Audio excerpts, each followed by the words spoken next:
Welcome and thank you for joining today's EIM Governing Bodies General Session meeting. Before we begin, please ensure you have opened the WebEx participant and chat panels by using the associated icons located at the bottom of your screen. For optimal viewing, we do recommend side-by-side view. Move your mouse to the upper right corner of the whiteboard next to the video strip. A small white circle with black boxes will appear. Hover over that circle and select side-by-side from the three presented options. Please note all audio connections are muted at this time. If you do require technical assistance, please send a chat to the host. With that, I'll turn the conference over to Greg Fisher. Please go ahead. Thank you.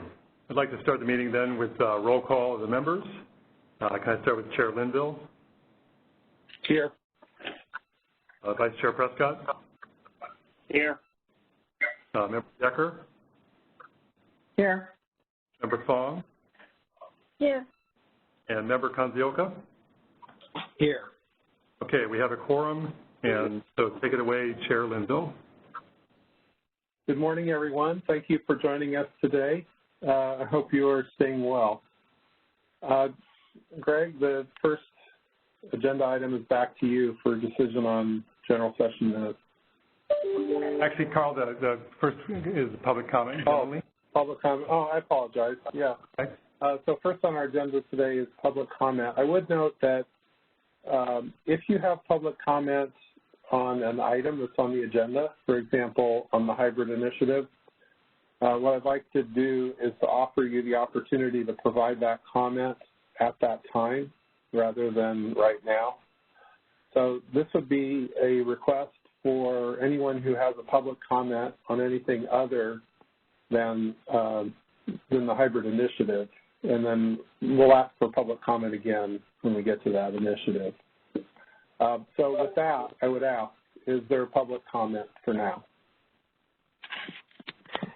If you do have a public comment, please press #2 on your telephone keypad to enter the queue.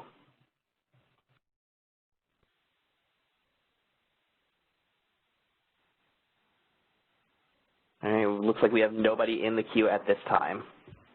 Okay. Thank you all very much. Now, Greg, back to you on the minutes. Thanks, Chair Linville. All right, so the first item for your decision then is the decision on the general session minutes for the meeting of May 6, 2020. I'm going to take the vote in order. Chair Linville. Oh, sorry. Do we need a motion? We need a motion. Yes. I move to accept the minutes. I'll second. Yeah. That was Decker and then Kanzioka? Yes. Thank you. All right, now we'll take a vote, starting with Chair Linville. Aye. Vice Chair Prescott? Aye. Member Decker? Aye. Member Fong? Yes. And Member Kanzioka? Yes. Okay, motion passes, minutes are approved. Next item is yours. Okay, great. Next on our agenda is participation from the Governance Review Committee. Therese Hampton, I believe that you are on the line. Operator, could you please ask Therese Hampton to unmute her line? Yeah, she is now unmuted. Thank you. Hi, this is Therese Hampton. Can you hear me okay? Hey, Therese. Your line is now muted. Great. Okay. So thanks for the invitation. Happy to give a progress and schedule update on the Governance Review Committee. Our goal was to have a straw proposal released, I think the last time we were here, and I gave you an update, by the end of June, early July. And so I'm going to give you kind of a little bit of where we're at on progress and then a schedule update. I actually have to say, I'm so pleased and impressed with the work that the GRC has done on these issues, all virtually. Everything they've done has been through virtual webinars or meetings with subgroups and the full group, and have done a tremendous amount of work both identifying and discussing and evaluating different options. And the good news is we've worked through all the major elements of a straw proposal, and we're now in the drafting phase. And so we're going to take the majority of July to get to the kind of final words on paper and the edits collectively to a document that we feel really comfortable with. And so the goal is to have the straw proposal posted by July 31st, so the end of July, July 31st. It has not been scheduled yet, but then shortly after that, we'll have a public meeting, a public webinar to walk through all the elements of the straw proposal. And the purpose, ultimately, of the straw proposal is to get as much stakeholder feedback as possible. So we'll allow the month of August for comment, most of the month of August, and then look to our next scheduled meeting on September 15th to have stakeholder conversation and get kind of hear from them as we did back in March about their comments and kind of get some color and detail to their comments. So I want to say tremendous thanks specifically to Peter Calusi, who has been involved in every single subgroup meeting and full group meeting in this process, but also all of the CAISO staff for all the support they've provided through this. I really feel, and I think most of the GRC members would say this, if not all of them, this has been a good process under, kind of challenging circumstances to really talk through some different issues. But I think we'll feel good about the release of the straw proposal at the end of July. And I'm happy to take any questions. Sure. Member Fong, did you want to say anything to add to what Therese has reported? Yeah, I think Therese said it really well, and we probably don't thank her enough for everything that she's been doing to keep this process on track. Even though we're a little delayed from what we originally said, it really has been a significant effort. And to the extent there are members who are called in, I too want to add my thanks for everything they've done to date. Thank you. Anybody else from the governing body wish to say anything about the GRC at this time? Okay, hearing none. Operator, could you see if there's any additional comment from the line on the GRC report? If anybody would like to make an additional comment on the GRC report, please press #2 on your telephone keypad to enter the queue.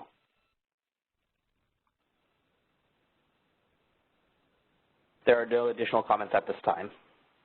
Okay, Therese, thank you very much for your work and leadership. Sure, thank you.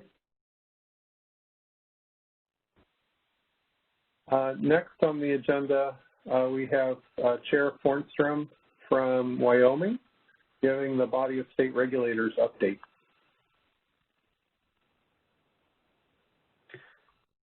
Chair Fornstrom, you're unmuted. Thank you. Good morning. Can you hear me? Yes. Great. Good morning. Good morning. Thank you for the opportunity to provide the BOSSER update to the governing body today. As you indicated, my name is Kara Fornstrom. I currently serve as the chairman of the Wyoming Public Service Commission and the BOSSER vice chair. The BOSSER chair, Letha Tani, sends her regards as she was unable to participate in this meeting due to a conflict with the Oregon Commission's regular public meeting. At the last governing board meeting, Chair Tani announced the resignation of Commissioner Jordan White from Utah. Commissioner White was the Utah representative on the BOSSER and the BOSSER's representative on the EIM governing body nominating committee. Although his shoes are hard to fill, we have found replacements for both of those roles. Thad LeVar, who's the chairman of the Utah Commission, has replaced Jordan as the BOSSER representative, and we look forward to working with him. And then Haley Williamson, chair of the Nevada Public Commission, has been elected as the BOSSER representative on the nominating committee.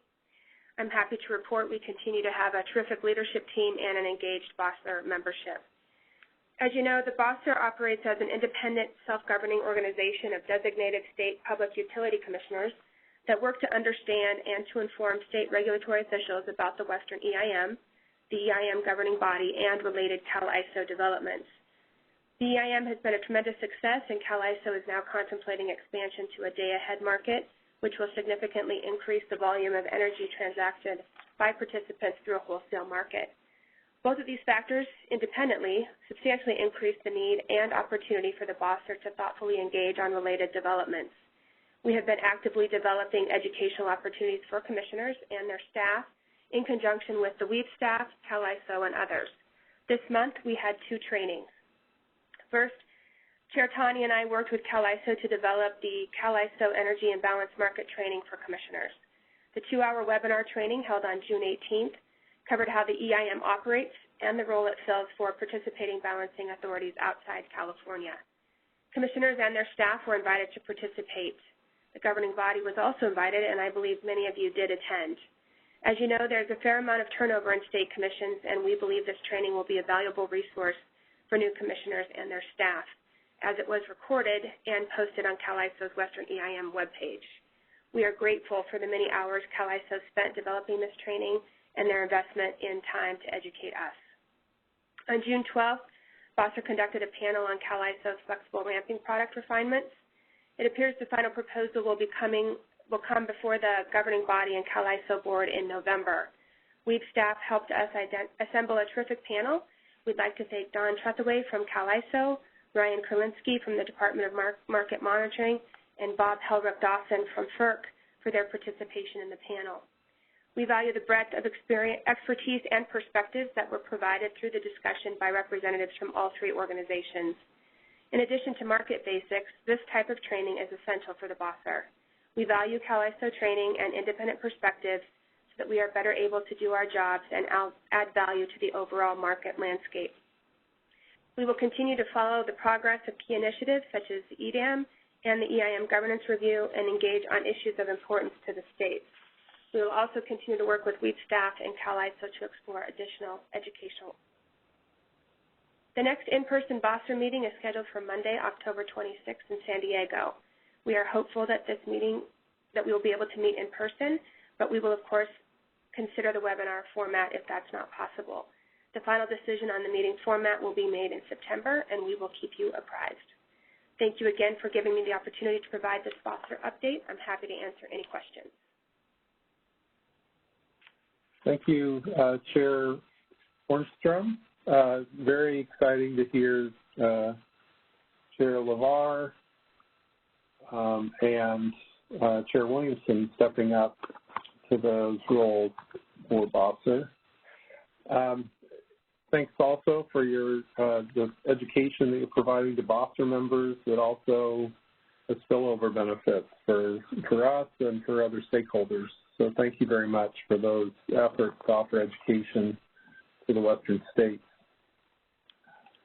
I want to see if any of my fellow board members would like to make a comment or ask a question. Rob Konziolka. Thank you, Carl. Commissioner Forsstrom, thank you for those comments.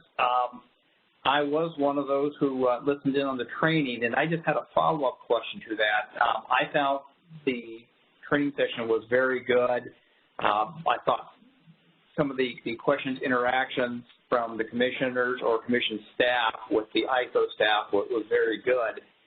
And the question I have for you is, do you believe that session really hones in on the needs that the various commissions have? I know that was video recorded, so you can watch that back and get the material, because it was moving quite rapidly, and there was a lot of material to absorb if you weren't already familiar with it. And do you think that is the right package? Do you think anything else is needed, or do you think that is just what needs to be reinforced time and again as the various commissions have transitions? Thank you for that question. We've actually spent quite a bit of time thinking about what would be best for commissioners and their staff as they come into this potential role with the BOSSER. And so we did spend a lot of time thinking about what that needed to look like and what it needed to contain. So we went through several sample packages that we could look at, and this is the one that we all arrived at as containing the right amount of information to get people familiar, and as you mentioned, it also as a reference document that you could go back to if you needed to focus in on a specific issue. So I would just say a lot of time and effort went into designing this specific training. We hope to add building blocks, if you will, onto this training, but what we recognize, I think with all commissions, but we've seen this especially in the West in the past few years, a lot of turnover. And as we try to introduce commissioners to the different issues that are going on in the West, obviously the EIM is critically important, and so we wanted a resource document available permanently that people could go back and look to. And so I really feel like, and maybe I've been too involved in the process, but I feel like the product that we ended up with was exactly what we were looking for when we started this endeavor.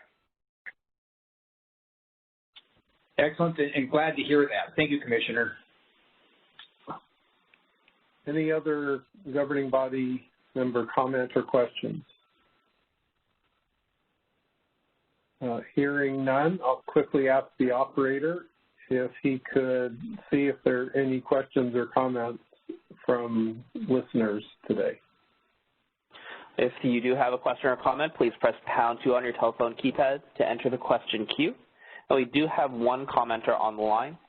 Caller, please go ahead. Your line is unmuted. This is Pam Sporborg. I was jumping into the queue as the next speaker.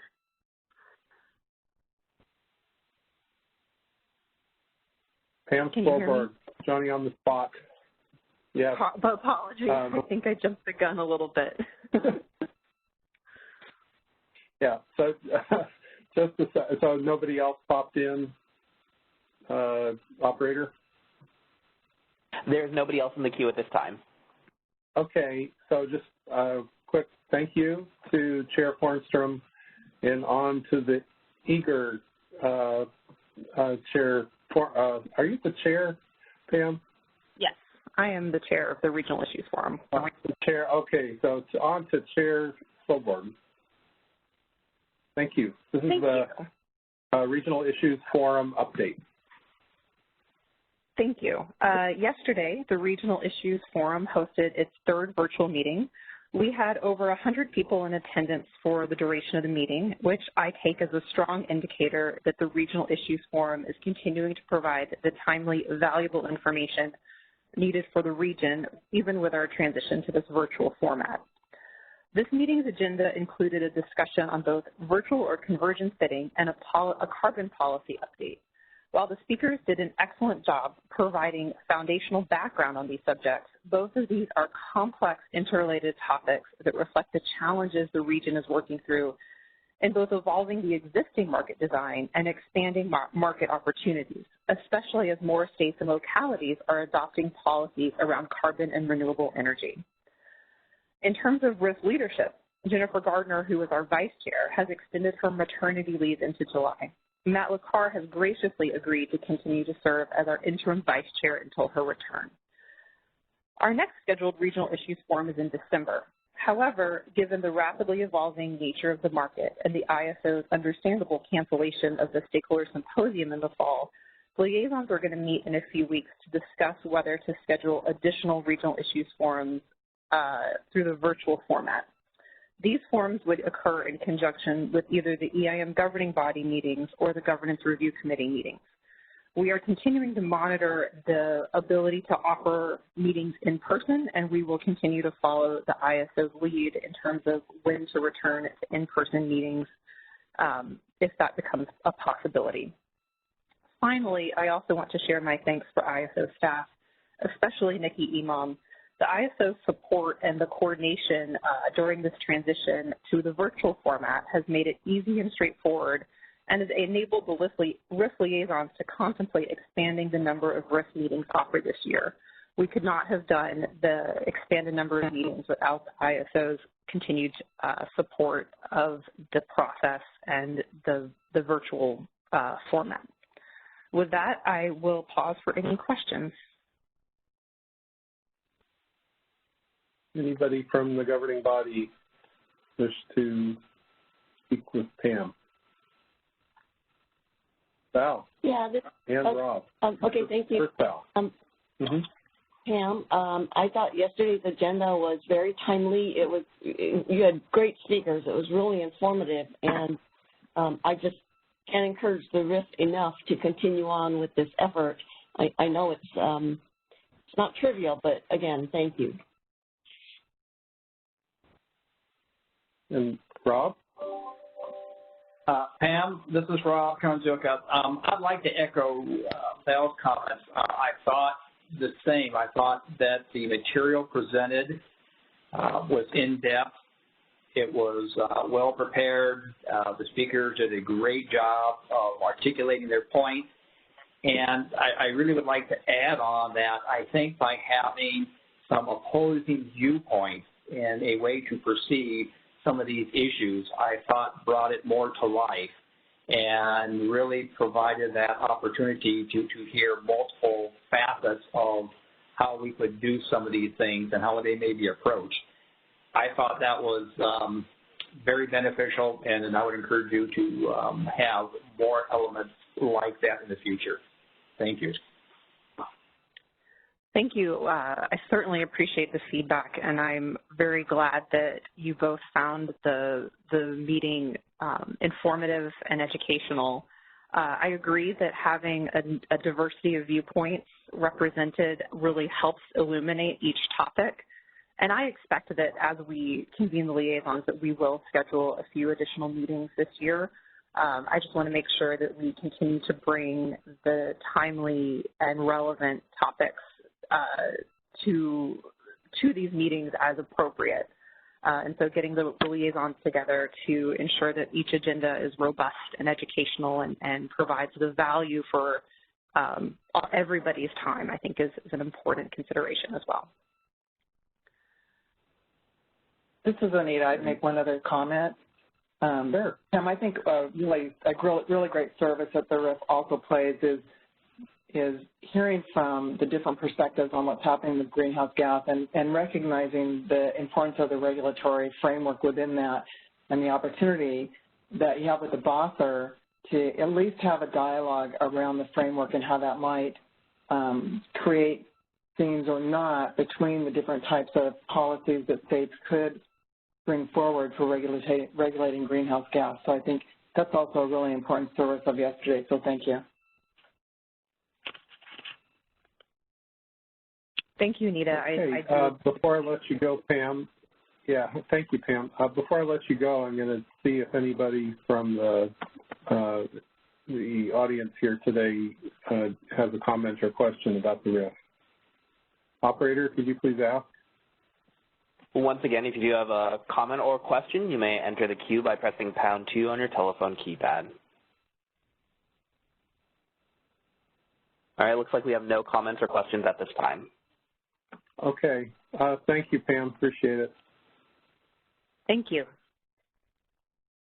Yeah. Next we have Greg Cook providing a briefing on the hybrid resource phase 1 decision on advisory role. Greg? Hi, this is Mark Rothbitter. Just let me introduce Greg Cook for this topic.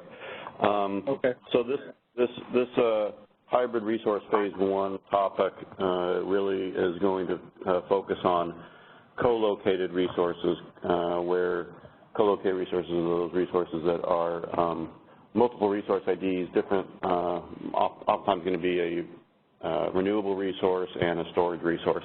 And why this is important is that we've got a initiative underway in California to procure additional capacity, about 3,300 megawatts of additional capacity. And over the next 3 years, we expect that many of the resources that are going to meet that capacity may fall into the category of storage or more specifically hybrid or co-located resources. So that's why for this first phase, we're trying to get this underway and start to prepare for the influx of these new resources as we transform. So Greg Cook will step you through what we're asking for in this particular topic. And just to make the point, this is only on the co-located. There will be other policy coming down on hybrid more generally later in the year. Is that, Greg? Thanks, Mark. So, yeah, just to get started here, to make sure everyone's clear, when we're talking about hybrid and co-located resources, we're talking about resources that have different technologies behind the same interconnection point. And, you know, typically the most common that we're seeing are solar photovoltaic facilities that are combined with battery storage resources. And, you know, as Mark mentioned, this initiative has been driven primarily by strong developer interest to add storage facilities to existing solar, photovoltaic, and other sites. This development's also been accelerated by our identification of a potential capacity shortfall, primarily meeting our net load peaks. And that shortfall was up to 3,300 megawatts over the next few years. And that's resulted in the California Public Utilities Commission ordering additional procurement to cure that capacity deficiency. And we're seeing that much of that procurement is going to be met by, you know, these hybrid type resources. So, you know, that's really spurring the need for this initiative. Nikki, if you go to slide 2. So, you know, we're ultimately going to be providing 2 options for market participants to select from for managing hybrid resources. And the first option is the co-located resource option. Here, under this option, we have an individual resource ID for each generator resource behind the single point of interconnection. And so then under this model, each component is modeled similar to other resources on the grid. For example, the solar PV would be modeled under the variable energy resource model, whereas the battery storage resource would be modeled under our non-generator resource model.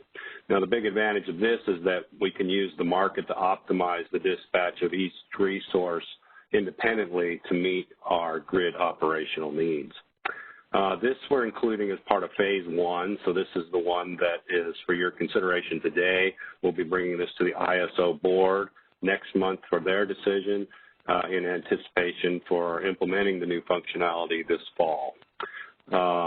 The second option that we are providing through this initiative is what we're calling the hybrid resource option. And under this option, you have a single resource ID that aggregates multiple generators behind the single point of interconnection. And so with this option, the ISO has the visibility to only a single resource, which can allow for flexibility for the hybrid resource management. What we mean here is that under this model, it's the scheduling coordinator's responsibility to manage the coordinated dispatch of the resources. We're still developing the policy for this functionality. We're anticipating to have that completed by this fall, where as part of phase 2 of the initiative, we'll be bringing this to you, I believe it's your October governing body meeting, and then bringing it forward to the ISO board for a decision in November. But this new functionality would not be implemented until the fall of the following year, fall 2021. Okay, next slide, Nikki.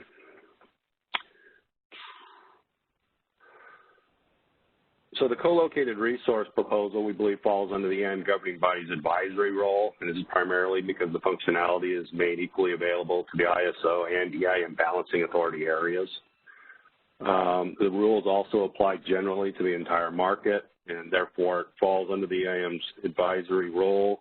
We believe for this initiative anyways, it was a fairly straightforward classification, and I do not believe we received any disagreement with this classification from stakeholders. Next slide.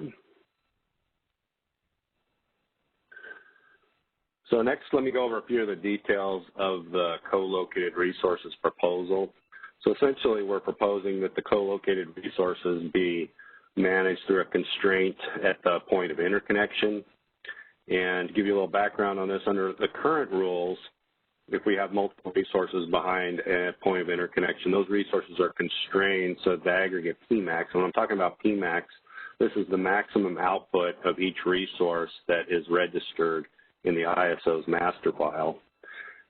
So these PMAX values have to sum up to less than the point of interconnection limits. However, now under this new proposal, we'll be able to manage the dispatch of the co-located resources to be within those point of interconnection limits. And so this new functionality actually allows the maximum output of each resource to be individually within that point of interconnection limit. So, you know, we're looking to implement that point of interconnection as a constraint in the market model. And then for the pricing of this, the resources would all behind the point of interconnection would be given the same price at the point of interconnection. And we believe this is important because this would price them just like we would be pricing resources under the hybrid model as well. So we're looking at an initial implementation, as I mentioned, in the fall of this year, but we're having a somewhat limited functionality in that we would limit this only to energy dispatches and not provide for ancillary service provision, and we're planning that for a year later. We believe it's important to start conservative, which will provide us some time to gain some experience and learn from the operation of these resources. And also we've identified some additional operation concerns that we need to address to have us comfortable in allowing these resources to provide ancillary services and some other requested functionality as well, which I'll get into in a minute. Next slide, please. So in general, I think stakeholders are supportive of the new policy for managing the co-located resources, but as it's not uncommon, there are some remaining concerns. One concern has been over the implementation timeline. I think many stakeholders are concerned that the policy is moving too fast. We're addressing that partly by starting with somewhat limited functionality to begin with, but also we believe we have to move fairly fast to accommodate resources that are coming online not only next year, but even later this year as well. Another one of the concerns, as I mentioned a little earlier, the stakeholders want the ancillary services functionality to be available immediately and implement that for functionality this fall as well, so it would be available for the 2021 operational year. Again, we believe it's prudent to start slow with the energy-only design, and that'll give us some additional time to address some of the operational concerns with providing ancillary services.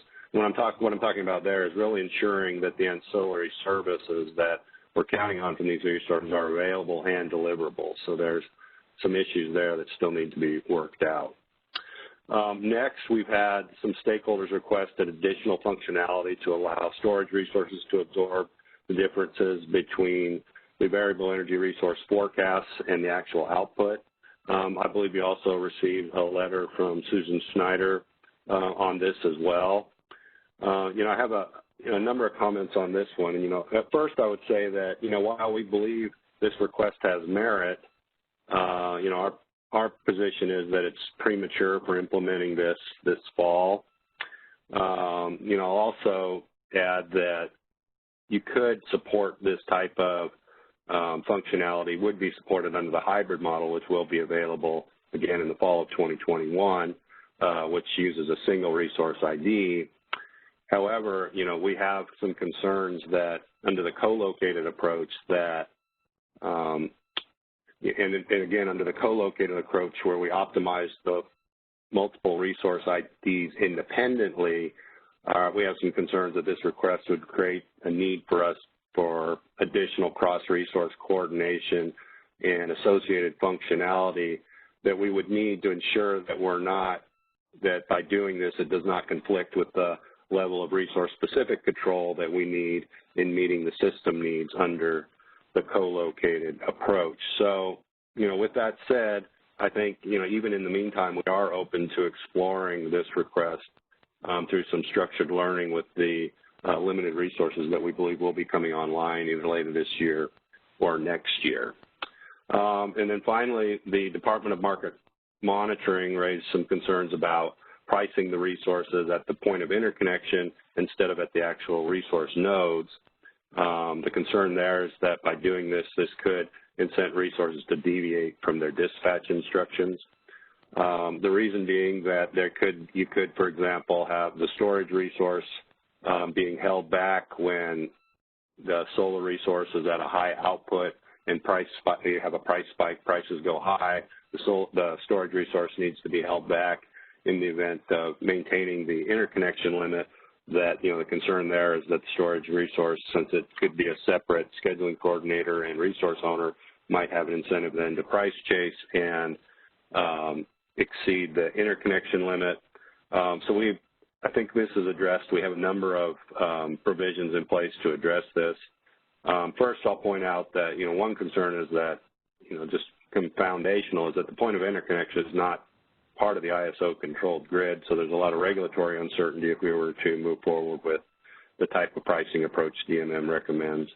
And second, I mentioned this a little earlier, this would also result in pricing the co-located resources different than the hybrid resources.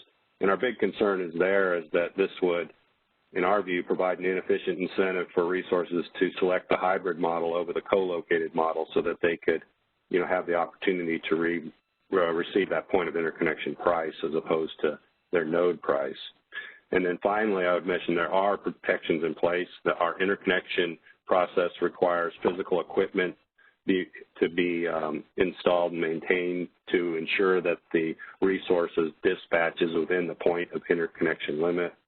And we've also proposed some additional policy incentives for resources to ensure that they follow their dispatch instructions as well. And one of those being that when we do see a resource deviating consistently from its dispatch, then we would have the option to resort to more of what current functionality that we have and limit the maximum aggregated maximum output of the resources to be less than or equal to that interconnection limit. Okay, next slide, please.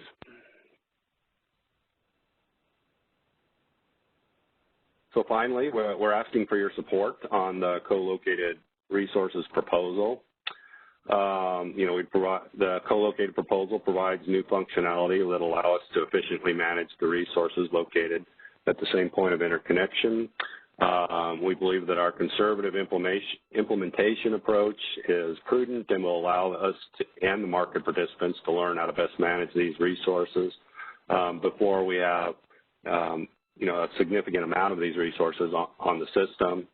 And we're also committing that we're going to provide a report out to the market after the first year of experience with these resource operations to see what's working well, what additional enhancements we might need to the policy.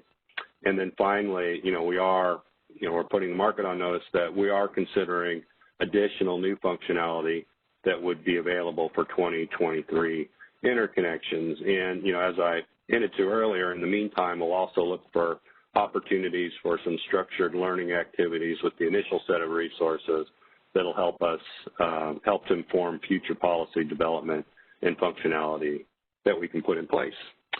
So that's all I have, and I'd be happy to answer any questions. So I guess now I would ask governing body members if you have any clarification questions. We'll have a chance to talk more after we hear from market monitoring and at least one commenter who wishes to speak. But does anybody have any clarification questions for Greg before we go to Eric? So this is Anita, and I have a clarification question. Okay. I see Anita and Rob. Yeah. Sorry. Anita, you go first, and then I'll have Rob. Go ahead. Okay. Greg is on the call the other day. I know you said that you're going to do a report at a year, and I asked for a health check at 6 months. So I wanted to, and again, I didn't ask for a big, profound report, just kind of any indicators after 6 months, what you're learning. I'd like to see that in here. Okay, yeah, go ahead, Greg. I think we can support when we have sufficient information to share about how they're performing, and we can do that at an earlier stage and provide the governing body a briefing on that. Okay. That was it. That was the only thing that was different than the other day.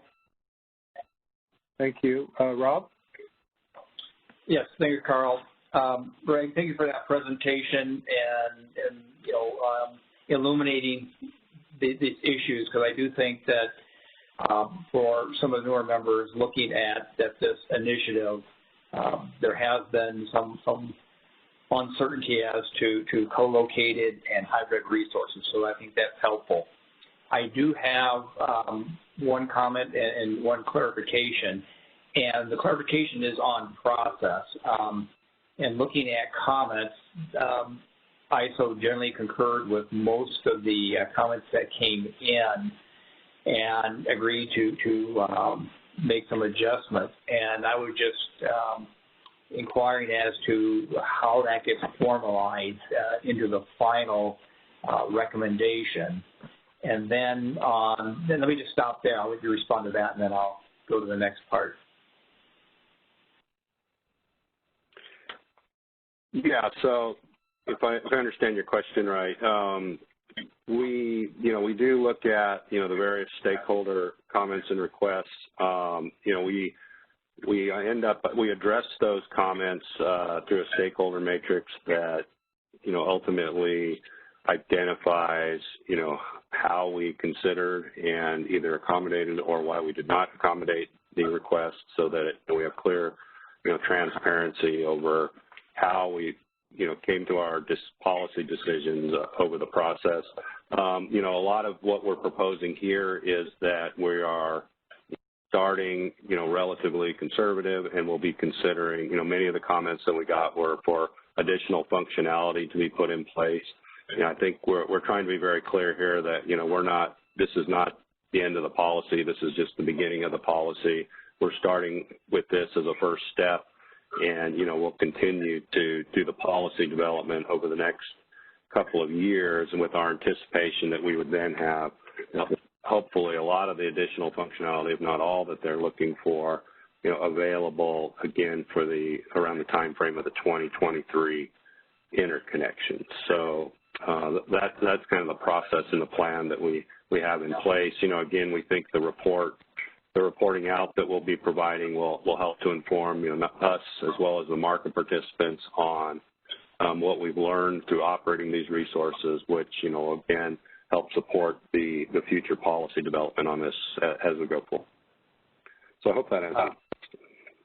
Yeah, thank you. And then my follow-up to that, which was my comment, which ties in really nicely with what you just stated, is I fully concur with how you stated the philosophy of starting smaller, get started early, learn, and agree to make the adjustments.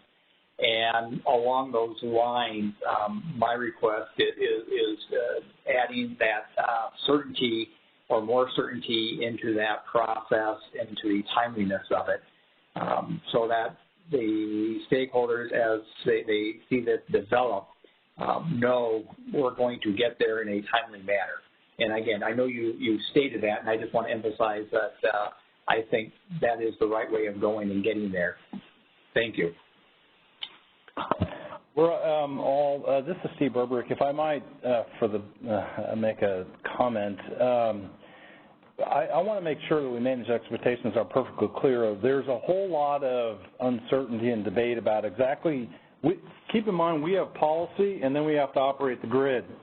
And operating the grid with separate SCIDs on these things, we think probably gives us more flexibility, but we're not certain of it. In other words, we can optimize the battery by itself as an example, or the co-located solar facility on its own as so we need some experience in operating these things. And secondly, we have to move this is a quick one, because these things are coming online really soon, and we need to make sure we have the policy around it. So I want to make sure we don't lose the operational element of this too. We still have to make sure the grid works. Thank you, Steve. Yes. Okay, I think we don't have any more clarification questions from the governing body. So next we're going to go to Department of Market Monitoring comments, and then we will have public comment time for people who want to comment upon this particular initiative. And then there'll be an opportunity for Department of Market Monitoring and the ISO staff to respond to public comment. So that's the order we're going to go in. And next we'll have Department of Market Monitoring. Hey, good morning. This is Eric Hildebrand with the ISO's Department of Market Monitoring. Eric, it's a little hard to hear you. Eric, okay. It's a little hard How's to this? hear you. Yeah. That's okay, better. Can you hear me here? Okay. Okay, thanks for the opportunity to speak with you today about the ISO's proposal for co-located resources. Obviously, as Greg explained, the objective of the proposal is to improve the efficiency of how co-located resources will be dispatched, and particularly to make sure that all the available capacity from both resources can be available to the market software dispatch, which is not the case with the current approach. There can be stranded capacity, the potential for stranded capacity there. So we we think the proposal for co-located model will be able to allow for more efficient dispatch and can help avoid the potential for stranded capacity. But like many market design changes, we do think this depends on some of the details, how the proposal is implemented, and particularly in this case, some mitigation measures, how those are implemented and enforced. So as Greg noted, our concerns stem from really the pricing part of the proposal.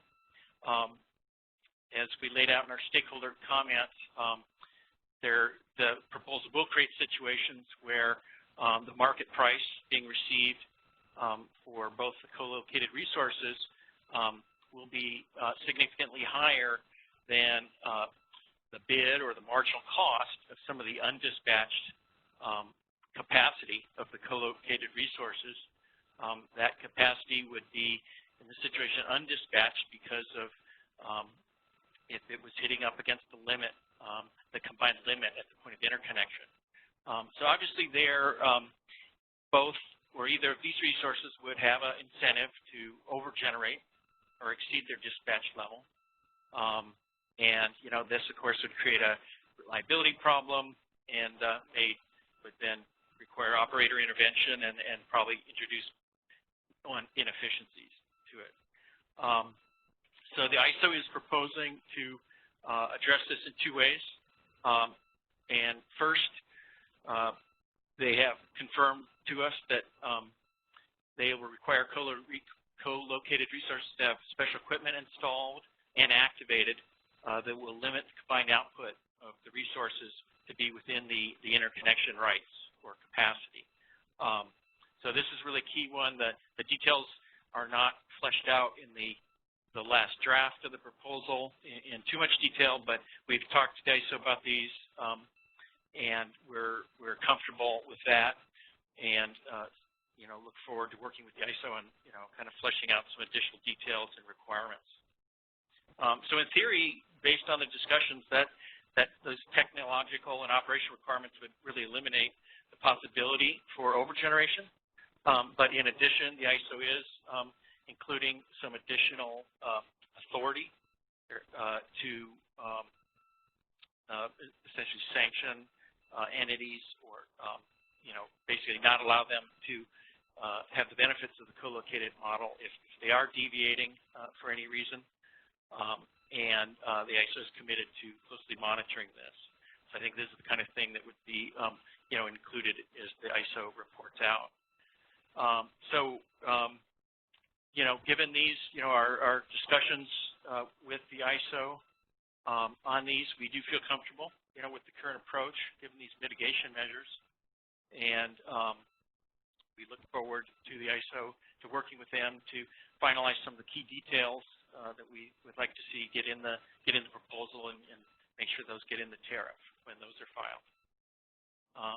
So that concludes my thoughts, and I'm glad to answer any questions you have. So at this point, so first of all, we value your review, Eric, and your people. So thank you very much. At this point, I'd like to ask if any of the governing body members has a clarification question for Eric before we go for public comment.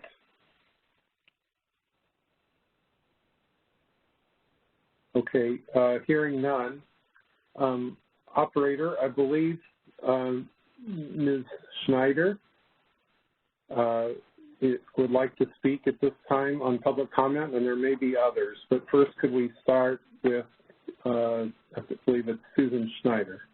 Sure, Linville, can I interrupt, please? I just wanted to make sure that we acknowledge that The governing body received a comment letter from Phoenix Consulting yesterday, and the copies were provided to all the governing body members. Thank you very much, Greg. Greg Fisher, that was Greg Fisher. Thank you very much, Greg, for that reminder.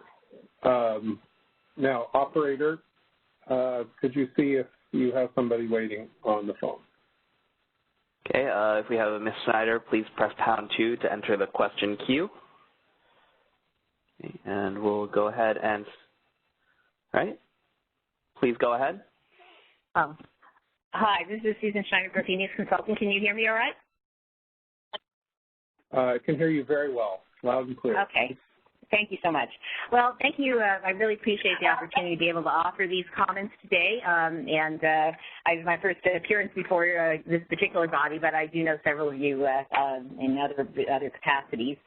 And I want to thank you for giving us the opportunity to present on this one item. It is diving into the weeds just a little bit. But two things I want to say before I get into the substance. One is that this is actually not additional functionality that the CAISO would have to build in, because the CAISO already allows variable resources to produce above their schedule or dispatch instruction. And so that's not something new. And the operations for the two resources behind the resource ID would simply be up to the resources themselves to coordinate. Also, this idea of the equipment limiting output at the POI is not something that's new either, and in fact has been around for many years. For example, solar resources habitually install inverter capacity that's above the limit at the POI, because some inverters have to be taken out of service or maybe derated. And so these kinds of limitations have been around for a long time, and the equipment to manage them has been required in generator interconnection agreements. And so this is also not a particularly new issue. So I want to just sort of lay the groundwork to say that these are not necessarily new issues. They're a little bit different aspect of it with the configurations we're talking about, but they're not new and not something that's experimental or has not ever been looked at in the past. That said, the issue here that I would like to speak to you about is very limited, basically with the idea that the solar resource can produce, and resources on the system today can produce above their scheduled or dispatch instructions to the extent they're allowed under most circumstances. And the fact is, when you have a POI limitation, or you have a storage resource that also is scheduled and receiving dispatch instructions, the storage resource is not allowed to deviate to that extent. So in order to accommodate any additional solar generation that might be available in real time, in order to respect the POI limitation, the storage resource would have to back off its production. That is not exactly allowed under the current rules, because the storage resource has to follow the dispatch instructions. So the proposal that we're making here would simply be to avoid curtailing the solar energy, and we're using it solar and storage because that is the most common configuration and a huge amount of the capacity in the queue at this point. But the solar resource, to avoid curtailing the solar energy that might be available unexpectedly in real time, simply to allow the storage resource to back off to the extent necessary to accommodate it. So it's not a matter of exceeding at the POI. In fact, it's to prevent that, and also to prevent the curtailment of the solar generation. The management of those two things would be up to the scheduling coordinator, or if there were two of them, the scheduling coordinators in total. Again, they all have agreements on how to do these things behind the POI. That is also something that is not new. And they would have to manage it themselves. There also would be equipment to prevent the exceedance of the POI as we discussed. And so really all that's needed is a rule change to allow the storage resource to make that deviation to the extent needed for the solar resource. That's it. It doesn't require a huge software change or really any software change. It simply would allow the storage resource to make that accommodation without violating a CAISO market rule. And that's really it. So let me stop now. I know I don't have just a limited time to speak with you, so let me stop now and see if you have any questions about that. I have one clarification question. It looks like John Prescott has a question as well. My quick question is just, is the information that you presented in the file comment information that was presented during the development of the stakeholder proposal? Is this the same information that you've been arguing for, or is this somehow different? It's the same concept. I put it together because of the limit of time I have to speak with you, but I did put in an example here which would hopefully clarify it. But yes, we have the developers that I have been representing in this initiative have put this proposal forward and explained it in our comments that we've offered to the CAISO. And in fact, one of the reasons for coming to talk to you today about that is to give them a little bit of a heads up of perhaps what we might be discussing at the ISO board meeting later or in July. Okay. Thank you for that clarification. John, did you have a question? I did, and thank you, Susan. I appreciate this, and I appreciate your comments. Very easy to understand and understand your issue. The question I have for you, we heard earlier from Greg Cook when he had a couple of bullet points on this particular issue. And I think he said that your request would be supported when they move to the hybrid resource phase of this. Do you agree with that? No, actually I don't, because this is a question under the co-located resource configuration where you have two separate resource IDs for the solar and, in this case, the solar and the storage. Hybrid resource ID or hybrid resource, where you have them together under one, would already allow the suppliers to make this accommodation sort of behind the meter, if you want to think of it that way. In this case, you have two resources that are separately metered under the co-located resource configuration, so this is not something that would be addressed for this configuration under the hybrid functionality. The CAISO actually has expressed a preference for people to go with the two separate resource IDs. It's easier for them to do forecasting, manage the resources, and the reason you're seeing this before the hybrid functionality is because this is actually much simpler. So, no, I don't agree that this would be addressed under the hybrid resource configuration. It really is a co-located resource issue. Okay, thank you. Rob Confiolca. Yes, thank you. Susan, I just want to make certain that I understand the real crux of your arguments here. And one is you concur that under your request proposal, you would not exceed the POI limit.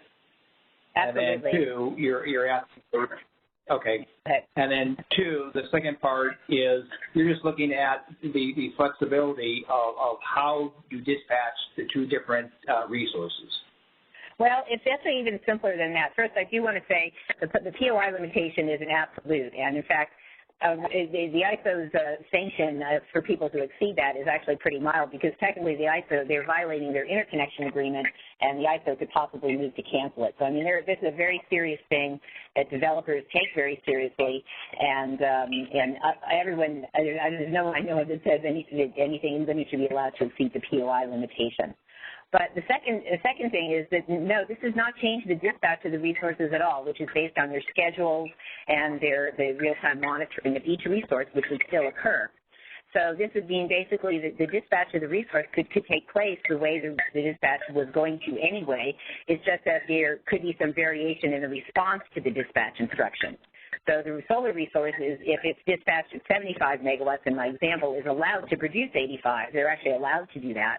And the storage resource is not allowed to reduce it must follow that dispatch instruction. So this proposal would allow those dispatch instructions to be issued as they otherwise would, but the resources themselves would do the adjustment. So the solar could go up by 10, the storage could go down by 10, and their separate settlements would not be affected at all. The storage would get paid for 10 less, the solar would get paid for 10 more, and the output would be exactly the same and maintain the reliability of the grid. So it does not require different dispatch. It simply requires a rule change to allow the storage resource to do this. Does that help? Thank you. It does. I appreciate that. Thank you. So, any other questions? Yeah, Val, go ahead. I know you were going to turn it back to the ISO for a response. Is that correct? I am, yeah. Okay. I'll wait. All right. If it's okay, this is Mark Rothbitter. And I appreciate Susan's suggestion, and I know this came up in the stakeholder process and was considered, and we took it back and considered it with our operations group as well. I think what Susan's suggestion on the surface looks simple and maybe looks benign, but the concern that we have is, and it's to Steve's earlier point, is we've got to operate and control the grid, and we've got to have some assurance that these resources are following instructions. And I agree with Susan that, yes, we already have a situation where variable energy resources have the ability to deviate and produce what they can, but there are some limitations around that. What we're concerned about from a controlling the system perspective is that if we start allowing for this cross-resource deviation, we lose a potential opportunity and need for coordination of that dispatch across those resources. And that becomes really a problem when we start relying on these resources for things like ancillary services or regulation. And if we start having these resources deviate and impeding our ability to use them for ancillary services or disturb the state of charge of the storage resource that we're relying on potentially later in the evening, that presents a operational control concern. So the point is that we're not absolutely against the suggestion. We're just saying at this point we don't believe that we're ready for that development where we have these deviations across these resources without consideration what other things we need to do to coordinate that and maintain proper control of the system. Hi, is it possible for me to respond to that? Briefly, yes. Okay. First of all, these resources for a whole year after this implementation are not going to be allowed to provide ancillary services, regulation, or any of those other services. And the second thing is that the ISO already has tools if resources bid into those markets and provide those products and do not actually comply with those instructions. So that, again, that would be left up to the scheduling coordinator for the specific resource to ensure that they were still able to provide the service, and if not, the ISO has tools to address that.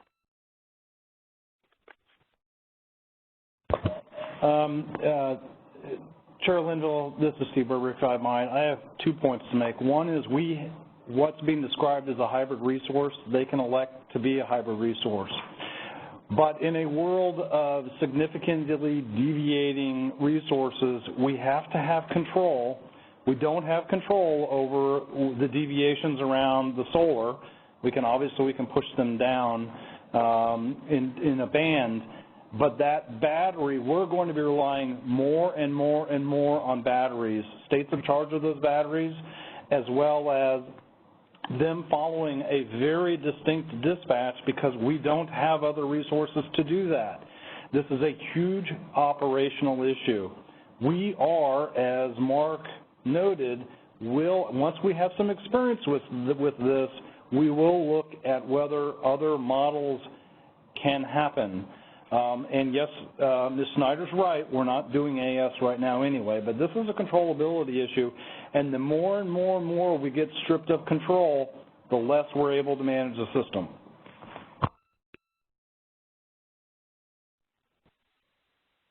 So this is now. Hold on, everybody. Next, I'd like to turn to governing body members for additional questions or comments. Val, I heard you speak up. Thanks, Chair Linville. So I guess I'm kind of reacting to Steve's remarks. Ancillary services aren't going to be available for a year. Wouldn't you get some experience in that intervening year between now and when ancillary services are being bid in through this initiative? Wouldn't you benefit from the experience of seeing what co-located resources might do over the intervening year, and then your ancillary services launch would reflect that? I mean, maybe at that point you say, okay, you have to, you can't bid up to the point of interconnection as co-located resources. You have to follow your dispatch instructions. It strikes me as a little unfortunate if you weren't going to try to learn from this in the interim. This is Mark. Val, that's exactly what we're suggesting we would do. We would do the learning in a structured manner to see how these resources, and we may take a day or a week and say, okay, these specific resources, we'll see how they could respond or deviate and have these counter offsetting deviations, but we need to learn from that but not make it a policy that's an acceptable way of operating up until the point where we get ancillary services and coordinate this with other policies coming downstream. So we will be open to doing experimentation and structured learning during this time. We just can't accept this as a policy that this is an acceptable behavior outside the structured testing. Okay. Interpret. Are you saying they should just go ahead and do it? No, absolutely not. I'm suggesting that we would coordinate with them and give a certain time when we would say, okay, go ahead and do it now. Let's see how that offsetting deviation is working, how big it is, how it would interact if we were having ancillary services with those resources, how we could control it. So we would do it in a structured way, not just allow them to do it at their will. Thanks. Any other governing body questions at this point? I am going to ask Mr. Hildebrand from Market Monitoring. What's that? This is Anita. I have a question. So, and okay, I might have just misheard. Steve, did you say that they already can operate as a hybrid resource now? Yeah, and I'll let Greg confirm this, but yeah, you could be a hybrid resource under a single resource ID. We're developing additional policies to support longer term that will be coming to you later this year about additional hybrid resource policy and models. So yes, they could do this under the hybrid, and Greg, please confirm me if I'm wrong on that. No, that's correct, Mark. We currently allow that today. Again, they do have the restriction that the combined maximum output of the resources would have to be, so since it's under a single resource ID, that single resource ID has to be within the point of interconnection limit. So, it's a little more constraining than the co-located proposal we're putting out there. Okay, so Susan, would that address your concern about doesn't matter which resource you use, but you've got the maximum limit? Well, no, not really. There's a couple of complicated. There's a hybrid resource ID right now, or in general. The CAISO is proposing that a hybrid resource, even if it has a variable resource in it, is not considered to be a variable resource. And variable resources right now have a lot of operational, for lack of a better term, advantages. For example, there's no day-ahead must-offer obligation for a variable resource on the system, only real time. And so if you put the variable resource into a hybrid configuration, then it loses that ability to wait until real time to put a must-offer obligation offer in, and there's a lot more forecast error. There's a lot of advantages to having the separate resource IDs, and in fact, the CAISO actually favors that as well, where the variable resource is separate from the storage. So just lumping them together into a hybrid resource today does not give you that functionality, and there are issues around REX and some other things that are also complicating the hybrid resource configuration. So it's not really it's not as advantageous, depending on the business objectives of the developer and the off-taker, to just lump them together into one resource. It does give you the operational flexibility to go back and forth, but there are other disadvantages that make it a little less attractive.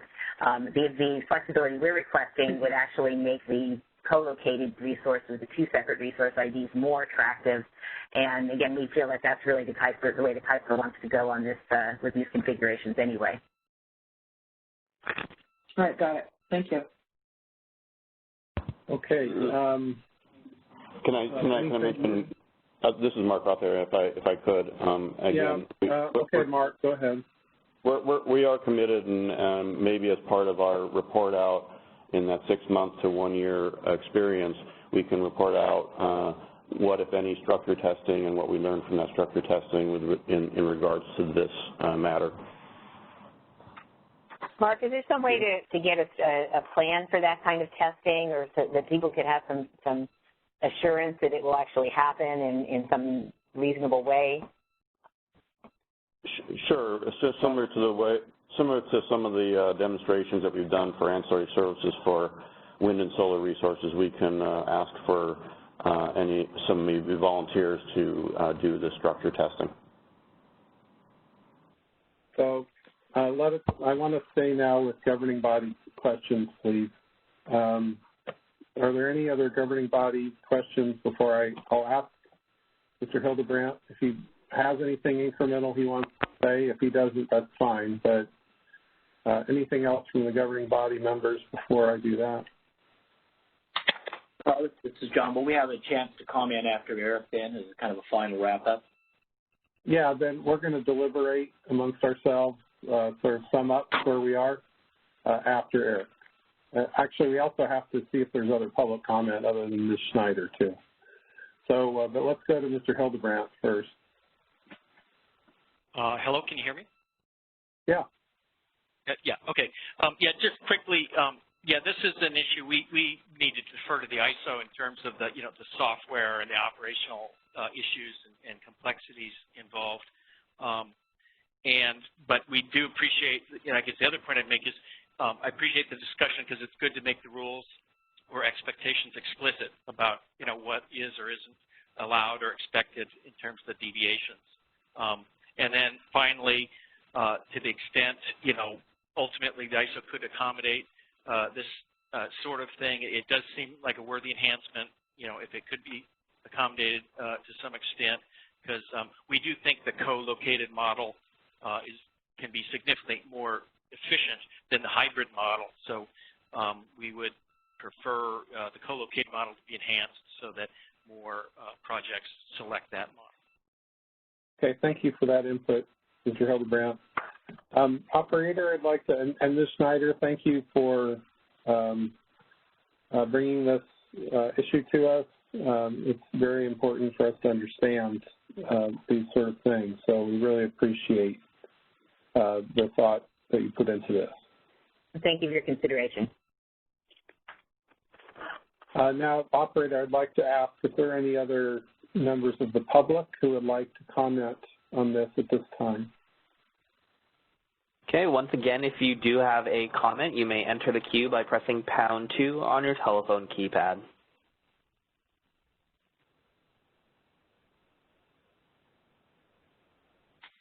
All right, it looks like we have no comments at this time. Okay. Governing body members, this is a time for open discussion or further questions for staff if you like, or you can just make comments at this point. John, did you want to kick us off? Sure. Thanks, Carl. I guess just a couple of thoughts. First of all, this was a good discussion and great points made by all the participants. I'm all for additional capacity we can get for the system. As we know, that's kind of the #1 issue we really face in the system today, and it's a shame that we don't grab all this capacity now. But I also hear from the experts saying that, you got a controllability issue, and you need to think through this before you just kind of open the gates and create a problem. And that if you can work together, as Mark said, with these co-located, come up with structural changes that work, as we heard from Ms. Schneider, I think that's a good way to proceed. In other words, I support the initiative in phase 1 as it's written. The other thing is I also look at it from the purview of the energy imbalance market. And that's the hat that I think I have to wear sitting in this chair right now is, how does this impact that market that we're supposed to protect? And I was concerned about not having market mitigation, but I think we've heard from DMM that they're satisfied that there is mitigation on this. And I think this is a prudent path to allow us the utilization of these resources for capacity that's much needed on the system. So bottom line is I'm going to be supportive of this. End of report. Okay, thank you, John. Appreciate your comments. Are there others who would like to speak? Let me just ask you, Anita, since you're on the phone and I can't see you, would you like to say something now, or? So I support this proposal, but I have to say it's with a little bit of reservation. I think that the request being made in the public comment should be able to be accommodated, and that may not be day one, but I'm concerned about leaving capacity and opportunity on the table for a year and knowing that. So, you know, I'd like to see, so I'll support it, but I would like to see some aggressiveness in trying to resolve the request. Okay. Val? Yeah. I can't figure out where to raise my hand. So I want to thank Susan for calling in to make sure we had a good understanding of this issue. And then also to Mark for the flexibility that the ISO is showing to try to certainly learn from additional information that could be available to the market. And with that said, I would look forward to an earlier than the year update, and then I would be supportive of this. Great. Rob, do you have any comments? Yeah, let me follow up with that. I won't repeat what John and Anita and Val said, because I concur with their comments. And I tend to believe that we will get here to what Ms. Schneider was recommending, and it may be sooner than later. I do think it tends to make sense, but I do think that if you go with the basic approach that you need to have really good control and you need to have good understanding with both your models and your dispatch, starting there and then making the adjustments makes sense. And although I think that maybe there were some opportunities to do it now, I can understand why there are some reservations, especially with doing something new and making certain that it's clearly understood and managed. So with that, I concur that if we can build some better certainty into the process on the evaluation, I think that will address most of the concerns.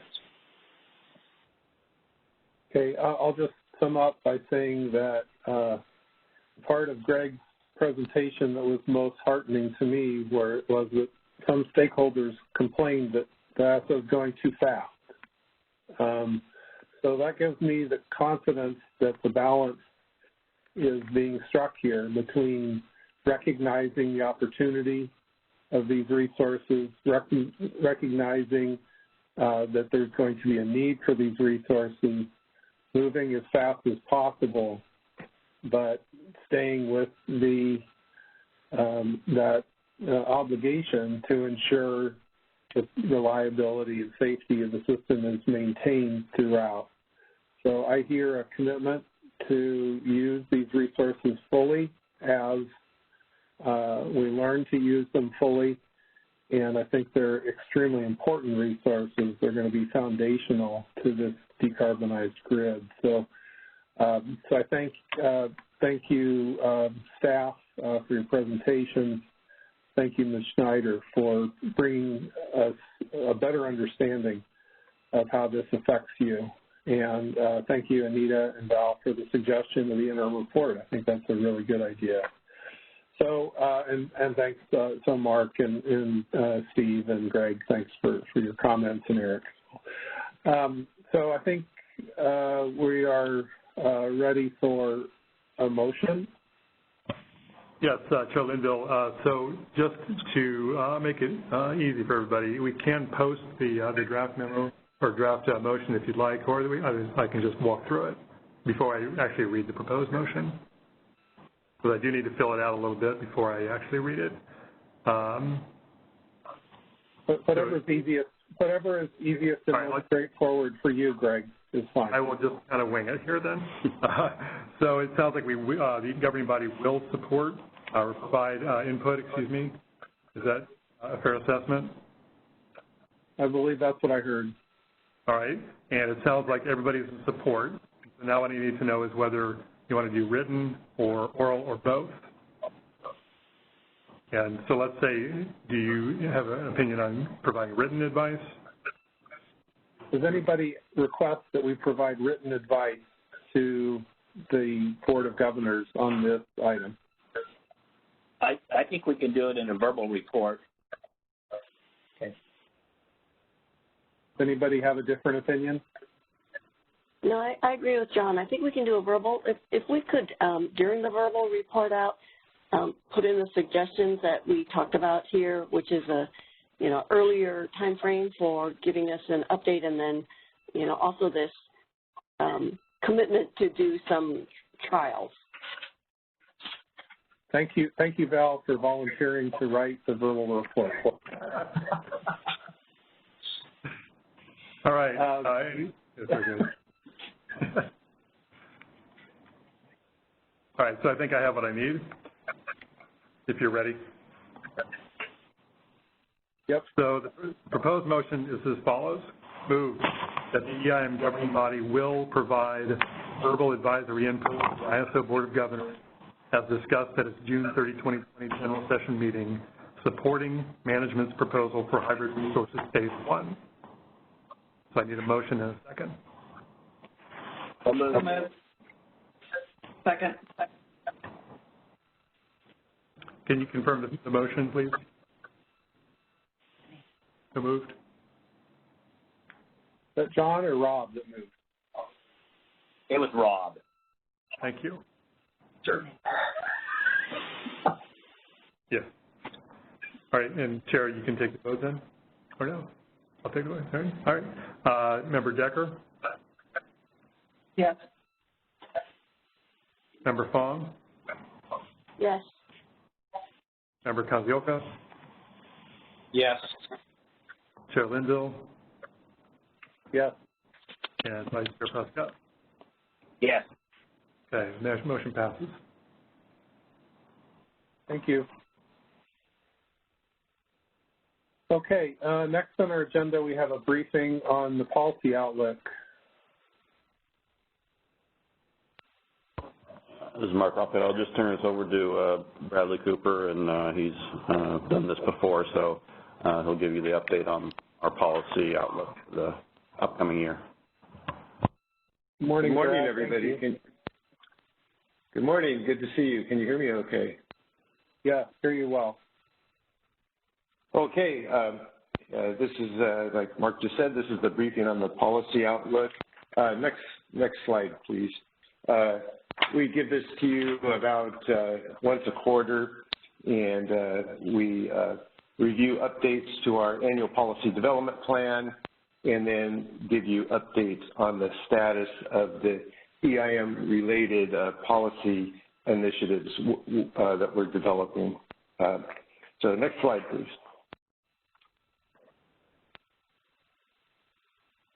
Okay, this is our updated 2020 annual plan. We develop this at the end of every year for the following year. We do this in conjunction also with a 3-year roadmap where we lay out our planned policy initiatives that ultimately results in market changes in a 3-year roadmap, and then we also have an annual plan for the upcoming year. We just have a couple minor updates to this. The fourth initiative down, Order 831, import bidding and market parameters. We've extended the timeline of that a little bit, and I'll go over that when I get into the specific updates. And then the real-time settlement review initiative in the middle. That slipped a little from the spring, given all the COVID-related logistics of moving to work from home, and we reprioritized a little bit. So that slipped a little bit, but that will be starting up soon, and I'll update you on that when I get to the specific slide. And then the rest of the plan is still on track. So next slide, please. The Hybrid Resource Initiative, I won't spend much time on this since we just went over this. Phase 1 just came to you, and as Greg said, the Phase 2 for the discussion of the hybrid resources will come to you later in November. So next slide.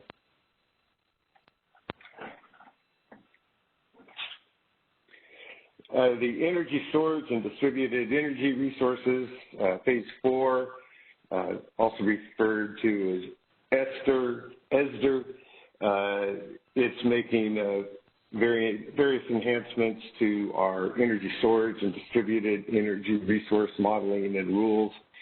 This is kind of a omnibus initiative. As you see, it's Phase 4. Over the last several years, we've had several phases of this initiative, and they've incrementally made changes to our modeling of energy storage and distributed energy resources. We completed the draft final proposal in April, and we're scheduled to bring this to you in September. We anticipate that it will be under your advisory role since it applies to rules generally applicable in the market, in the real-time market. You'll notice there's a fairly big gap between the draft final proposal in April and when we bring it to you and the board in September. We've recently revised our process, and we've probably told you this before, but instead of once we get to the draft final proposal, instead of bringing it right to you and right to the board, we've shifted our process to work on the tariff and the detailed business requirements, which are a set of requirements they write out that form the basis of developing the business processes and the software changes. We found it's useful to do that before we bring the final proposal to you, just to make sure we've worked the bugs out and make sure we're consistent. We found in past years that there is invariably something that comes up in the tariff and the business requirements changes, and then which would be after we'd already taken it for approval. So we think it's a much improved process to complete all that stuff first.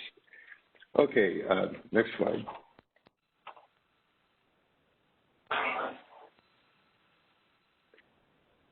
Okay, that FERC Order 831, import bidding and market parameters.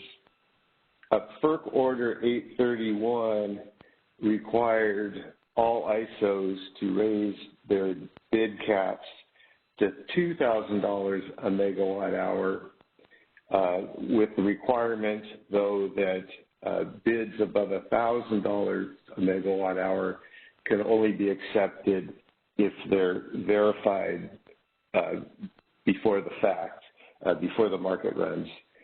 Otherwise, they would still be capped at $1,000, though the supplier would be eligible for an after-the-fact make-whole payment if we couldn't verify the cost behind the bid prior to the market running. In conjunction with that, we need to change the prices at which the market relaxes constraints in the market. Notably among these is what's called the power balance constraint that ensures supply has to equal demand. Under the existing market, it's tied to the $1,000 bid cap, meaning the power balance constraint relaxation price when there isn't enough supply to meet demand and the market must relax that power balance constraint. It sets prices at $1,000. We had submitted our FERC order compliance filing to FERC last fall. A number of market participants took issue with a couple of our proposals. We were proposing not to verify import bids above $1,000 because the FERC order didn't require it, and we proposed to set the power balance constraint to the new bid cap, which is $2,000. But then we agreed to initiate this stakeholder process to proposed modifications to that proposal. And so we have been working on modifications to the proposal. We came out with a draft final proposal published late April. In response to some of our market surveillance committee's comments, we're doing a modification to that proposal, and so we're planning on releasing a revised draft final proposal later this month and bringing it to you at your September meeting and then the board's meeting. We've classified this as an EIM governing body advisory role. I should note that some EIM participants have taken issue with that. They believe it should be primary. We responded to their contention that it should be primary in our last proposal, and then they clarified their arguments in comments on the draft final proposal. We're still assessing those arguments and looking at it and coming up with our final determination of what we view as the appropriate EIM governing body role, which we would put out in our revised draft. Can I next slide, stop you for just a minute? Yeah, sure. Mark? Sure, Carl. Just given that, does anybody have any questions or for Mark at this time? Just pausing in case. No? Okay, go ahead, Mark. Okay. Brad. And Brad, not Mark. I'm sorry, Brad. Bradley Cooper, how can you forget? Next slide, please.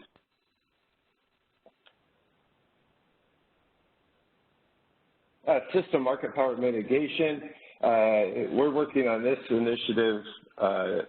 This is based on a study that the DMM did, I believe it was a couple years ago now, and the ISO followed up with its own study to address concern that there was becoming the potential for system-level market power in the ISO balancing authority area. So this is not, we don't have any information that there's a system market power in the EIM as a whole, but that, the previous assumption behind our market was the ISO balancing authority area was competitive, even if it was import constrained.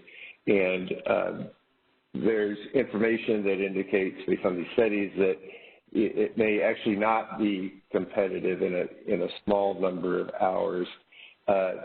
The concern is fairly minimal under today's conditions, but the concern is with tightening capacity coming up in the CAL-ISO balancing authority area starting summer 2021, that there could be an increased potential. So the goal of this initiative is to put in a system-level market power mitigation in the ISO balancing authority area by 2021. This would be generally applicable to the real-time market. We're not proposing any changes to EIM mitigation per se, but the system-level market power mitigation does affect prices, what's called the competitive LMP that is used in EIM mitigation. So it would be, it does have a peripheral effect to the EIM. I would note that as part of the discussions in this evening, in this initiative, we've uncovered some improvements we could make to EIM mitigation, and we're planning to look at that, the EIM mitigation and also EIM mitigation in the day-ahead market more comprehensively as part of the EDAM, or the Extended Day-Ahead Market Initiative. We posted our draft final proposal, posted in June. We're planning to bring this to you and the board in September. We're starting to work on business requirements, and that process, I should have said, also entails publishing a final proposal. So we're getting a number of comments on our draft final proposal, and we may yet make further changes, but I think we're nearing completion on this initiative. Next slide, please. Okay, the real-time settlement review. This is I talked about this on the annual plan slide. This is a new initiative. It arose last year. You probably remember we had an issue with settlement of what's called the neutrality charge in settlements related to EIM settlements. And as part of that initiative, we committed to reviewing the real-time settlement charges to ensure they're consistent with cost allocation principles. We're coming out with a straw proposal, an issue paper / straw proposal. What we're going to do in that paper is present our proposed approach for reviewing the real-time settlement charges and get stakeholder feedback on that. But then we've also addressed we've also come across or identified an EIM settlement issue already. It has to do with wheeling transactions across the EIM. So we're going to give our proposal to address that issue in the initial paper. And also, it's not on the slide, but there's an issue with what's called unaccounted for energy and its settlement in the EIM. So we will be addressing that also. We haven't done or completed our analysis of the approval authority, but we think it's safe to say that these identified that the EIM settlement issue with wheeling and likely the UFE issue would be under your primary approval authority. And so, like I said, we're coming out with our paper, our initial paper earlier this month, and then we would peel off at least the wheeling issue and bring it to you in November, and then the analysis of the other charge codes would go on longer, and then we would, if any identified changes after that are identified, we'd develop the proposal and bring that to you later. Next slide, please.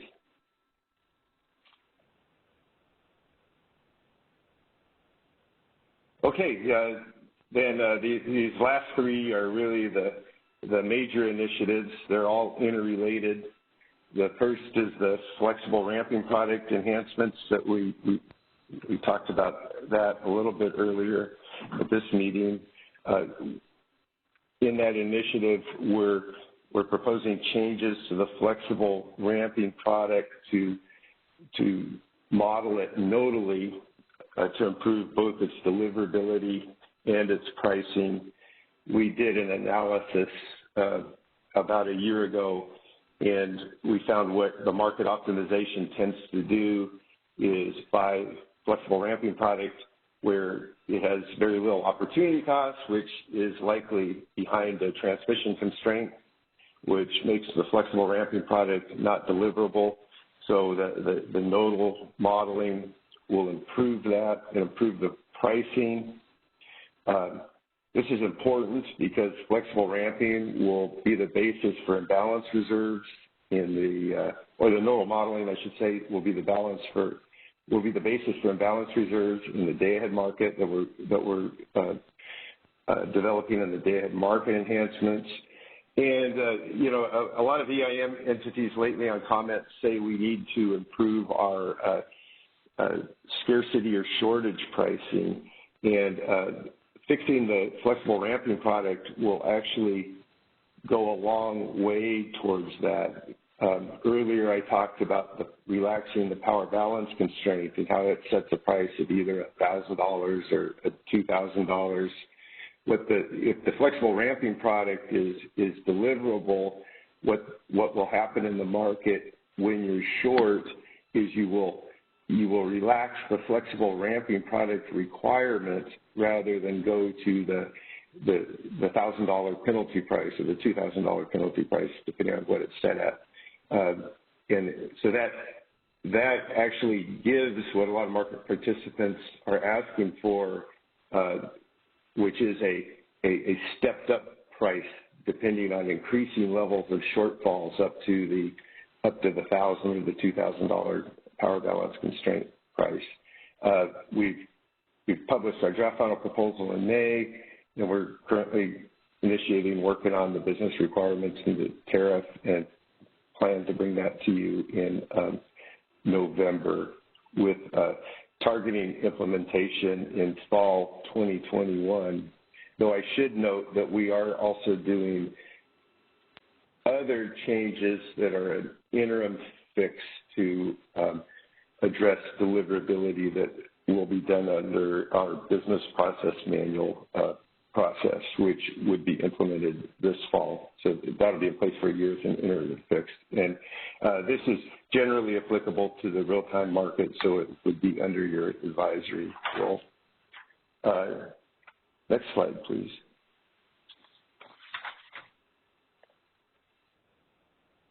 The day-ahead market enhancements, it's looking at reformulating the day-ahead markets to co-optimize supply based on both cleared demand and the demand forecast.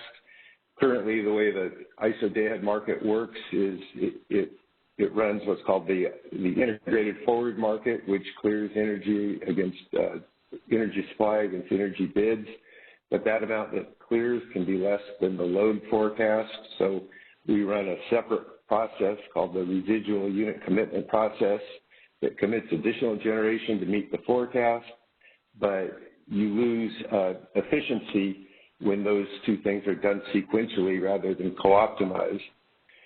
And then this initiative is also exploring a new market product, day-ahead imbalance reserve, which is roughly analogous to the flexible ramping product in the real-time market, which would also be co-optimized with energy, which will improve the ISO's or the market as a whole's ability to meet net load uncertainty that may materialize between day-ahead and real-time, which obviously is becoming increasingly important with increasing amounts of renewables. And it also is one of the bases for the extended day-ahead market, because it provides ways of extended day-ahead market participants. It will give them the ability to trade bilaterally capacity that might be needed to meet the resource sufficiency test, and allows BAs to count on capacity from other BAs that's scheduled in the day-ahead market. The existing EIM governance charter specifies an advisory role for the EIM governing body for initiative components that change generally applicable real-time market rules. So, under that as written, you don't have the advisory role for those components, but because of the importance of this initiative and its basis to the EDAM, we're planning to recommend that our board give you an advisory role for this entire initiative. We just recently came out with our revised straw proposal in June. I think we have a pretty good approach that we haven't gotten all the comments in, but hopefully we can get some stakeholder consensus on that approach. And then we're planning a second revised straw proposal in August with plans to bring this to you sometime in 2021. we're targeting fall 2022 implementation, which if you remember flexible ramping product, I said 2021. That better manages our and stakeholders' bandwidth, and it's also, we think, a good approach because it allows us to put the flexible ramping product changes in place in the market first and then see how that works and learn from how that's working before we do the broader day-ahead market enhancements. And then next slide, please.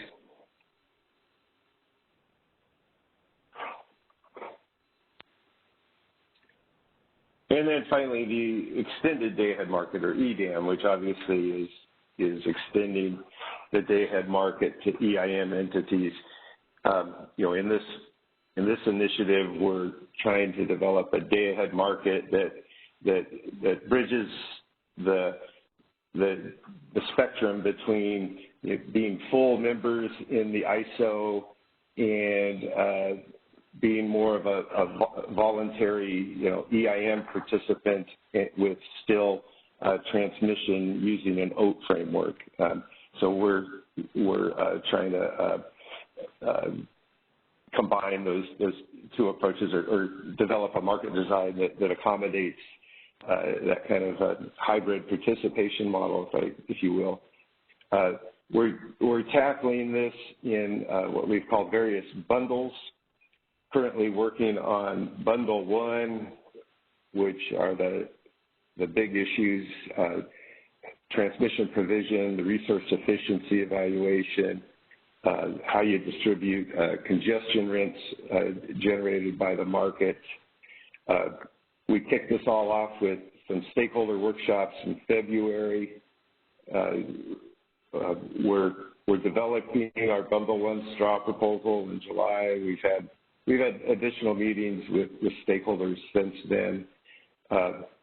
Like I said, we plan to come out with our Bundle 1 straw proposal in July, with a revised straw proposal later this year. We also plan to kick off Bundle 2 in the fall, starting workshops on those issues, so we can get a head start on Bundle 2 to be working on that next year. We plan to give both you and the board briefings as we complete each bundle. These won't be a decisional briefings yet. They'll just be informational briefings on what the proposal for the bundle has turned out to be. And then when we get the overall design completed, then we would bring a presentation that would for decision that would present the overall approach, including all three bundles. And then obviously, because of the importance to the EIM, management plans to recommend that the ISO Board of Governors give the EIM governing body joint approval authority for this entire initiative. Finally, I'd note that for this, we're targeting implementing it in our systems in fall 2023, which would allow for onboarding in the following spring. And similar to the approach for flexible ramping product and the day-ahead market, we think this is a good approach because it allows us to get the day-ahead market enhancements in place first and work out the bugs, and then implement the extended day-ahead market the following fall. That's all I have, and I'll be happy to answer any questions. Thank you, Brad. For the record, I got your name correct at least once today. So, does anybody want to ask any questions about any of the initiatives that Brad walked us through just now? We are running a little long, but don't want to keep people from asking if there's something you want to bring up.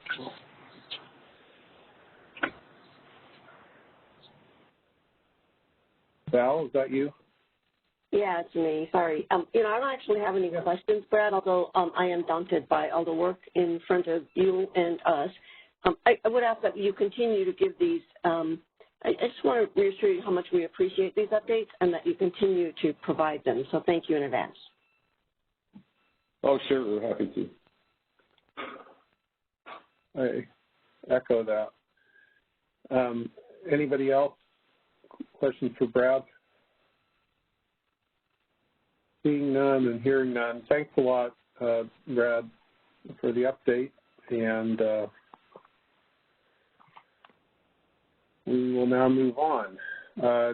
Next item on the agenda is the election of the chair and vice chair. Greg, do you want to lead us into that? Yes, thanks, Chairman Bill.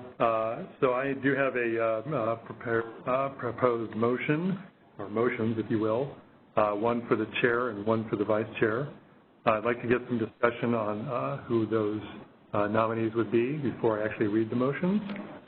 Now, I assume, based on precedent, that Vice Chair Prescott will be selection for chair, but I'm not sure. I'll start with that one.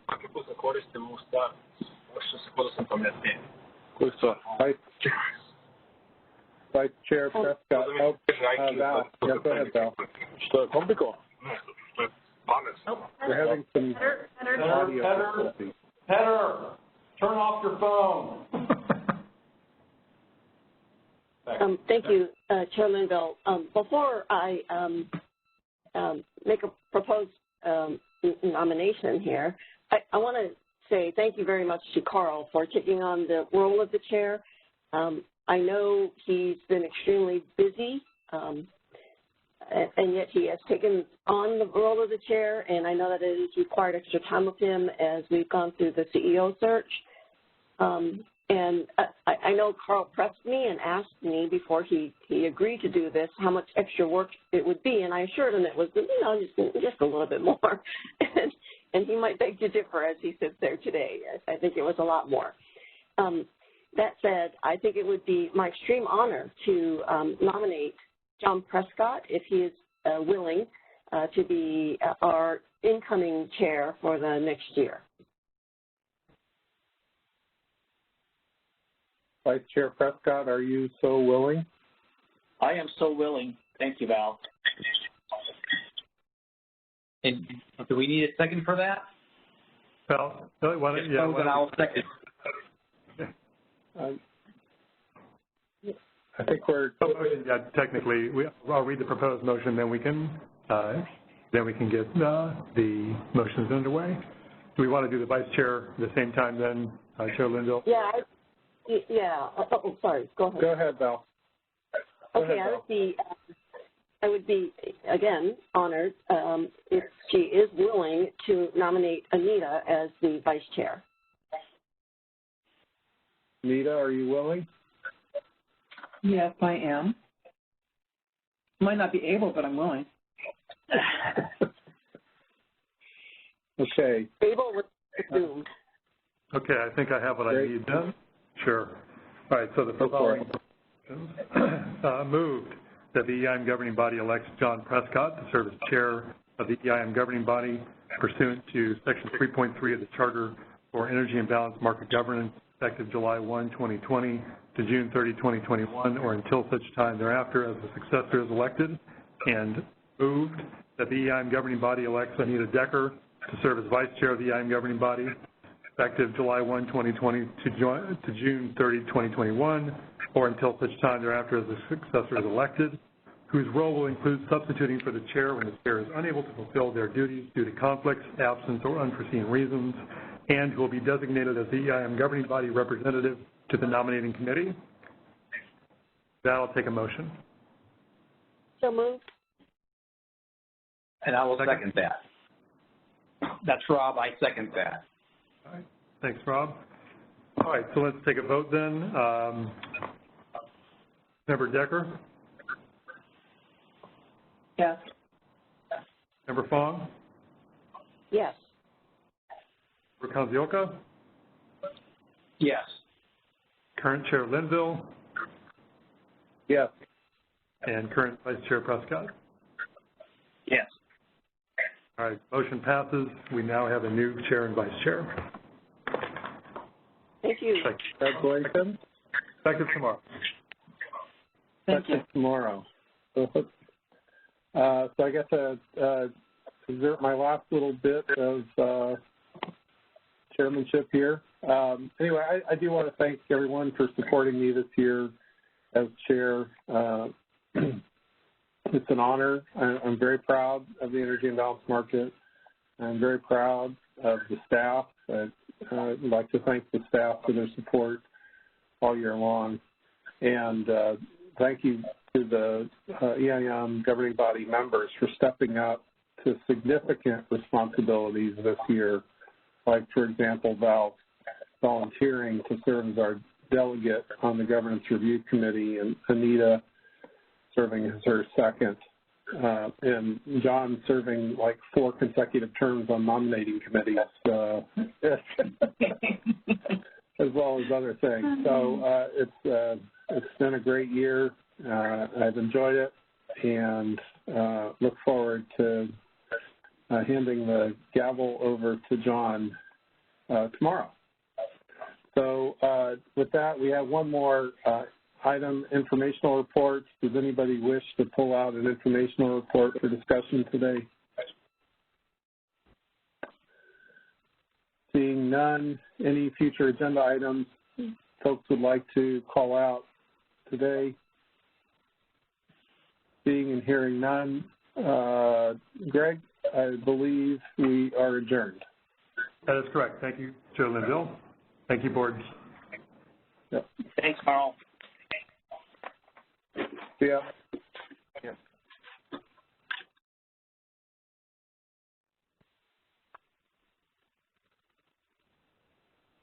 All right, that concludes our conference. Thank you for using Event Services. You may now disconnect.